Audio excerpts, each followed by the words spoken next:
Smile, I'm gonna go downtown tonight, all around the town. I'd like to welcome Beth Bewley-Randall to our show today. Thanks again for letting us be here, and thanks for joining us. I am glad to have you all here. This is wonderful to have folks here in the theater and to get to share it with some people out there in the community. You know, this was built in the 1912 by William and Etta Englert. They decided to, they're very entrepreneurial, and they decided to build a theater here. And they operated it. They lived on the second floor. And eventually it actually burned down. The theater actually burned down sort of in the interior part in 1926. And they rebuilt that same year for like $65,000, something like that. Which is probably a lot of money back absolutely, then. Yeah. absolutely. But so they rebuilt in that same year, and they started to show some film.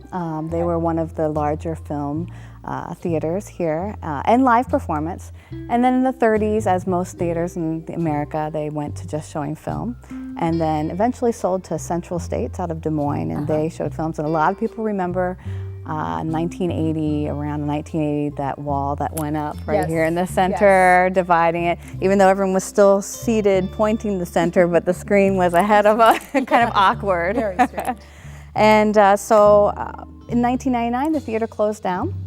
And there was sort of, which this is the best part of, I think, the story, is sort of this grassroots movement to really save the Englert and to turn it into a live performing arts center again. So December 2004, December 3rd, we opened. So you have a lot of national and international events, but you also program a lot of local groups. Can you talk a little bit about what's coming out at the Englert? You know, this summer we have some really great local community things coming up. We have City High graduate Jason Reeves. He's a singer-songwriter, became quite popular with some big songs that were on the radio. He's going to be coming home and doing a show on July 1st here. And he's going to be bringing some big-time friends with him. We can't announce who it's going to be, but it's going to be a great concert. So we have that on July 1st. The Englert is a nonprofit organization, so I'm sure that there are lots of ways that people can get involved through volunteering. Can you talk a little bit about those? There's about a zillion ways. There's a lot of ways to get involved.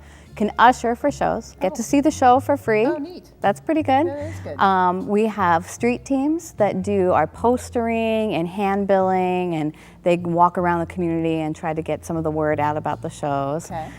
We have administrative things people can do. And one of the best ways, and possibly the most glamorous, is climbing the ladder to help us change the letters in the marquee. You let people do that? You see so many people too. It's really wonderful. Kind of up there going, "Hey, how you doing, Iowa City?" Oh, that seems like a very competitive volunteer job. I think that would be fun. You have to be not afraid of heights, course, you know, willing to, and you have to know how to spell. So. Okay. You would help people out, though, just in We can case. give you a little cheat sheet. Yeah, that so, would be good. but we are always looking for helpers with that. So it's nice when it's warm out. That's good. Yeah, I bet this winter it wasn't. Yeah, it wasn't. No, not so much. And who holds the ladder when it's really icy? We do always have someone holding the good. ladder, so it's a duo. So when I ran again for council, I had a reception in your upstairs area, and I know that there's a gallery up there, but I'm not sure a lot of people know that there's a gallery up there. Can you tell us a little bit about that and how people can access that? The gallery is a really hidden jewel in this theater, really.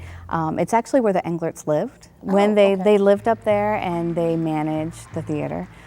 It's wonderful space up there, overlooks the marquee, and we have all different, a rotating exhibit with Arts Iowa City. People can always check out on our website the latest exhibit, and then they can come Monday through Friday, 1 p.m. through 6 p.m. Good. Well, how do people find out about the Englert? Yeah, we have a great website. It's englert.org, very easy. Very easy.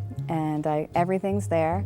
You can find out about the entire staff, you can find out how to volunteer, how to donate, how the history of us and what's coming up and going on here. So. Well, great. Beth, thanks so much for being here. Well, it's been a fun show. Arts and cultural events are my favorite things to attend in Iowa City.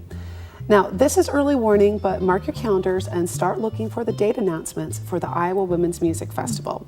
It'll take place in early September, so visit prairievoices.net for more information. And of course, coming up later this month is the Iowa City Pride Festival on June 21st.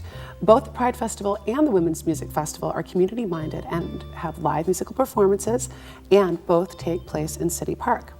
What events do you like to attend in the summer, Regina? Well, I always go to the Shakespeare Festival and all the Summer of the Arts events, but another one of my favorite weekly events is the Iowa City Farmers Market. The market is run by the City of Iowa City, and it takes place on Wednesday evenings and Saturday mornings at the Chauncey Swan parking garage, and is a great way to buy fresh local food. The University of Iowa Summer Rep starts on June 27th and runs through July 5th, presenting David Lindsay Abair's Wonder of the World. The play is about Cass Harris and her list of 256 things that she wants to accomplish in her life. I think this kind of sounds great. Yeah, I think it sounds really interesting.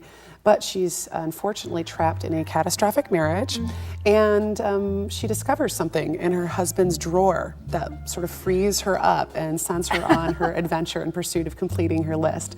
So I definitely would go see this. Sounds great. Call 1-800-HANCHER for tickets. Every Tuesday at Old Brick Church from 7 to 8:30 p.m., Mark McCusker and Nora Gardis Marcos of the nonprofit ACE host Inclusive Ballroom, teaching ballroom dance, American social styles, Latin, and variation. Anyone can partner, so come along, bring a friend or your partner for Inclusive Ballroom. And if you haven't danced with Mark McCusker, he can make anybody look like they can dance. Absolutely. I danced with him down at the Friday night concert series, Salsa. Mark Can make you look good, so can Nora. So call 319-621-8530 for more details.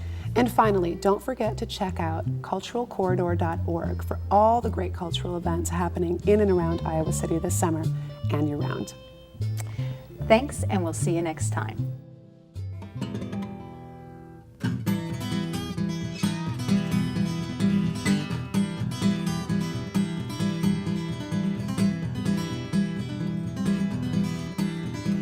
Yes, I could stay home.